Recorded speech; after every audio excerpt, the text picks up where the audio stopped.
Hi, you're listening to The Decibel from the Globe and Mail. I'm Laura Stone. I'm a political reporter at the Globe and Mail, filling in for Tamara Kandaker. We're more than a week into this federal election campaign, and one of the biggest questions that has emerged is, what is this election actually about? What is the momentous decision? What is this sort of big pivot that Justin Trudeau is talking about that he says he needs to get a mandate from the electorate for? My colleague Marieke Walsh is also a political reporter for the Globe and Mail, and she joins me on the show today from the campaign trail to give us all the latest, to tell us why everything could change after the Labor Day weekend, and to try to answer this big question of what the federal election is all about. That's coming up.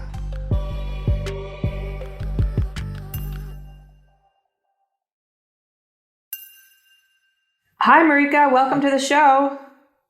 Hi, Laura. Thanks for having me. How are you doing? You're out on the campaign trail now.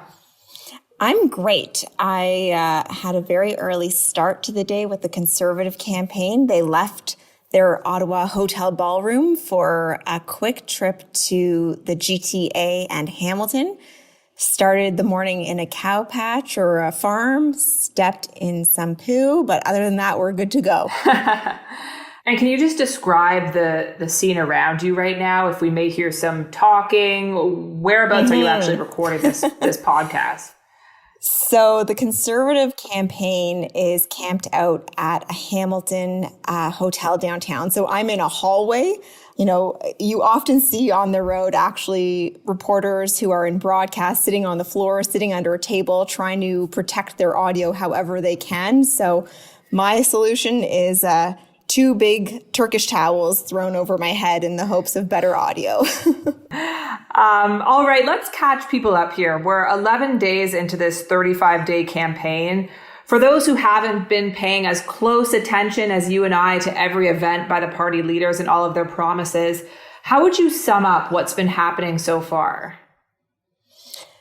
I think so far what we're seeing is that the campaign has not solidified around a single issue. We're seeing the parties talking about affordability, housing affordability, general cost of living affordability. We're also seeing healthcare come up and vaccinations. However, things like the crisis in Afghanistan are really dominating the news cycle, are really pulling attention away from the traditional campaign announcements to accountability questions, in particular for Justin Trudeau, about what is going on in Afghanistan and what exactly his government is doing in the midst of an election to try and get the people that Canada committed to get out of the country out. Have there been any moments that have stood out so far for you? I think there's a few interesting developments or unique elements to each campaign that I've seen. So, for example, in 2019 and in this campaign, Justin Trudeau has had protesters at his events. Last time they were, they had varying topics and they were more focused maybe on climate change, for example. This time they are much more focused on the anti-vax and anti-mask movement. At almost every stop I was on with him in the last week that I was traveling with the Liberals, he would be protested by anti-vaxxers and he would actually engage with them and encourage them to get vaccinated. He would call that out. He even calls them out in his stump speeches and in his announcements. For example, at one point he said last week, "That's you, man," or I'm talking about you, ma'am. For those of you who haven't yet, yes, like you, ma'am, make sure you do. It's the way we protect each other. It's the way. And that's really to engage with them on the vaccination issue that the Liberals think they're strong on. On the flip side, the Conservatives are really testing out new strategies for campaigns that go beyond a pandemic campaign and kind of upset the apple cart of what we are used to in campaigns. So Erin O'Toole has spent a ton of time in Ottawa during the campaign. That's very unusual. Usually we see leaders want to get out of Ottawa as fast as possible. And instead, the Conservatives are using this ballroom that they have booked in the Westin Hotel in downtown Ottawa that they've remade into a television studio for Erin O'Toole to do telephone town halls with people across the country in target regions that they really want to make inroads in. And what about the other two parties, the NDP and the Greens? What has been their message so far? What's interesting about the Greens is that they have gone from an election in 2019 where their leader, Elizabeth May, was crisscrossing the country to now their leader really just focusing on her own riding that she's still trying to win in downtown Toronto. So she's really just crisscrossing Toronto Centre. It means that they've had much less attention on the federal scene, and they haven't been helped by their own internal party fighting, which from the outside looking in has really meant that they struggled to get ready and to get all their ducks in a row for this campaign. But Annamie Paul is focused solely on Toronto Centre because she needs to try and win that riding, and it's a Liberal stronghold through and through. For the NDP, they're doing a much more traditional style, or a traditional pandemic style election campaign, more similar to the Liberals, where they are crisscrossing the country. They're doing an announcement in the morning and then lots of stops with local candidates in the afternoon and evening. I think what's interesting about Jagmeet Singh's campaign is he is really focusing his efforts to attack Justin Trudeau and attack the government's record on whether they act on their promises. We're not stuck with Justin Trudeau, who says a lot of things, does a lot of things for show, but never delivers on it. We can vote for New Democrats who are going to... So some people might be feeling a bit apathetic about this election. They might be struggling to understand exactly what the stakes are. Do you think the Liberals have made their case for why they've called this election? I think they're still struggling to make that case. When I was traveling with them last week, one of the things that the reporters really noticed is that the policies they were talking about were largely policies that were already passed by the last parliament through their last budget. So it already had parliamentary approval, which begs the question, what is the momentous decision? What is this sort of big pivot that Justin Trudeau is talking about that he says he needs to get a mandate from the electorate for? The Liberals did start rolling out bigger policy items, for example, on affordable housing this week. But I think they are still trying to work out that question and that answer. I think they're also hoping that the question does go away and that events sort of overtake themselves and we move on to a question of who do you want to be the next government. So you've talked about the fact that this campaign feels a little unfocused. There isn't one major question yet so far. But would you say there's any one issue that has defined the campaign in the first couple of weeks? I think without a doubt, you can't ignore Afghanistan. We're in a situation where Afghanistan is such a massive issue, not just for Canada, but for our NATO allies, for the world, that it is dominating headlines. It is dominating national newscasts, and it's really pulling Justin Trudeau's attention away from his message of what he plans to do in government and to an accountability message about why they are in the situation where they're still trying to get people who worked for the Canadian mission in Afghanistan out of that country with really just hours and days to go before time is out. And how are the other parties reacting to the situation in Afghanistan? Have they proposed any alternatives to what the Liberals are currently doing?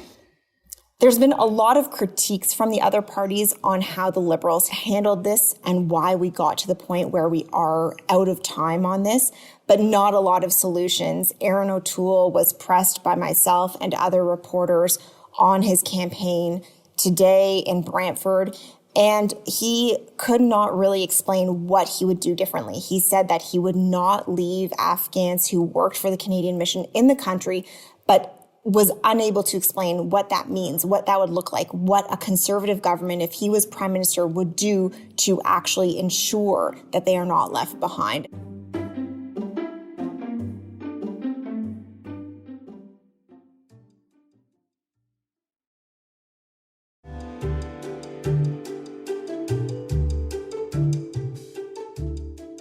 So, Marieke, one issue we saw politicians discussing last week and currently this week as well is this idea of vaccine mandates or mandatory vaccinations. What is each party saying on this issue?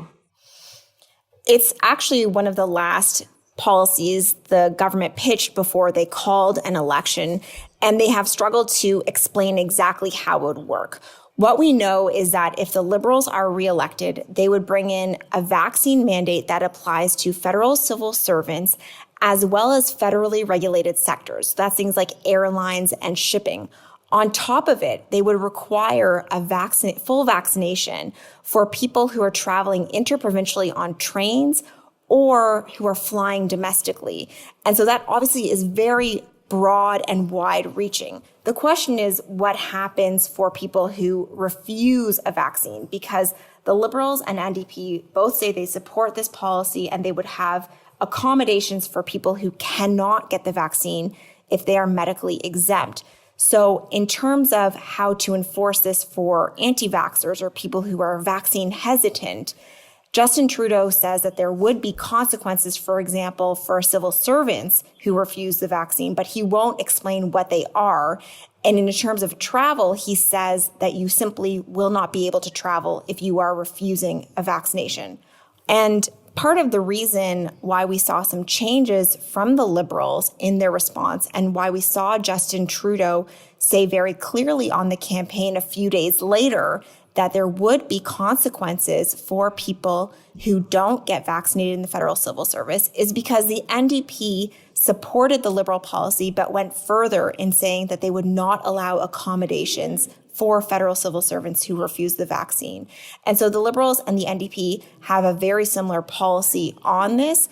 And the question is really, how would it be enforced? How would it actually roll out? How do people who are booking a flight from Montreal to Halifax prove that they are vaccinated when they're at the airport or beforehand?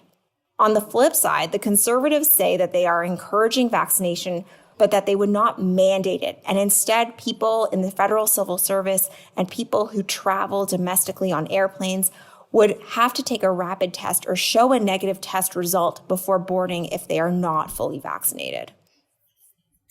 On the Conservatives' position on this issue, where do you think the rationale comes from for Erin O'Toole not to meet the Liberals and also support this idea of mandatory vaccinations? I think the polling shows that there's less support for mandatory vaccinations among core Conservative supporters, while there is strong support for it more generally across Canada. And so I think that really explains why they are taking a less hard approach on it. So the Liberals are trying to create a wedge, a distinction between them and the Conservatives. So if this does become the so-called ballot box issue in the campaign, which party do you think stands to gain the most from that? I think that's a really tough question to answer now because I think there is so much in this specific campaign that we don't know. There's always surprises that come. But with the unknowns around the Delta variant, the return to school in September, and just how quickly we might see a surge in cases as is being predicted with this fourth wave, we don't quite yet know how those dynamics will shake down in the campaign and who would stand to benefit from those. If we're seeing, lots of people getting sick, then the push for vaccinations gets stronger, but there's a risk, right, for the Liberals that it will highlight the question mark of why they called an election in the middle of a pandemic. One big issue that the Liberals and the Conservatives are vehemently disagreeing on is childcare. So what are their different positions and what is their pitch to voters? That's right, Laura. The Liberals are continuing their pitch from the spring budget of $10 a day national childcare. And that's really focused on creating spaces in daycares through agreements with the provinces. Erin O'Toole says he would scrap that program in favor of a 75% tax credit, which they say would be refundable for low-income families. And that really speaks to just different philosophies between the Liberals and Conservatives on how to help families. It's actually a repeat of the 2006 election where the federal Liberals under Paul Martin also pitched national childcare, and in response, Stephen Harper pitched the child benefit. And so here we are again. There's nothing new in politics, and the debate now is whether or not it's about creating a new program or just a tax credit. And on the Conservatives, they released their platform, but one big difference from the traditional Conservative position is that there's not as much focus on this idea of controlling spending. Why do you think that is? Yeah, it's certainly a big difference, Laura. In particular, for example, on healthcare, so far the Conservatives are promising to spend much more than the Liberals on healthcare. And that's a big change from the fights that we saw between Stephen Harper when he was in government and the premiers and the Liberals when they were in opposition. I think part of it is an acknowledgement that after a year and a half of massive deficit spending, voters are more acclimatized to deficit spending and they are not as focused on the bottom line. I think it's still a concern. I think they still try and nod to it by saying they will balance the budget within a decade. But a decade is a very long time in politics, and it's rare to see a government actually last that long to have to deliver on that kind of promise. So I think it really speaks to how much the pandemic has changed in terms of voters' expectations and the level of spending that voters are now used to from governments. It used to be that $100 million was a ton of money. It still is, but when we've spent the last year and a half talking about billions of dollars almost every day rolled out, it's just a different comparison now. It's a different perspective now on the level of spending that governments can and should do. So, Marieke, what is not being talked about in this campaign that is something you expect to see the leaders discuss for the next 3 weeks at least? I think what's been interesting to me so far is how much climate change dominated the federal election in 2019 and how little of a place it's held in the debate so far in this race. I think it's possible that climate change policies could get sidelined because of the pandemic, because of questions around Afghanistan. But to me, that really is a big question for the leaders. It's going to be a big part of what whoever becomes prime minister will have to deal with. There's a big climate summit, within months of the election. And so that would be, I think, something that we will see more of, but how much attention it will get really depends, I think, on all of these other unknowns that surround the election. What's next? Where do you see the rest of the campaign going for all four parties? And what do you think they're going to be focusing on before the September 20th vote?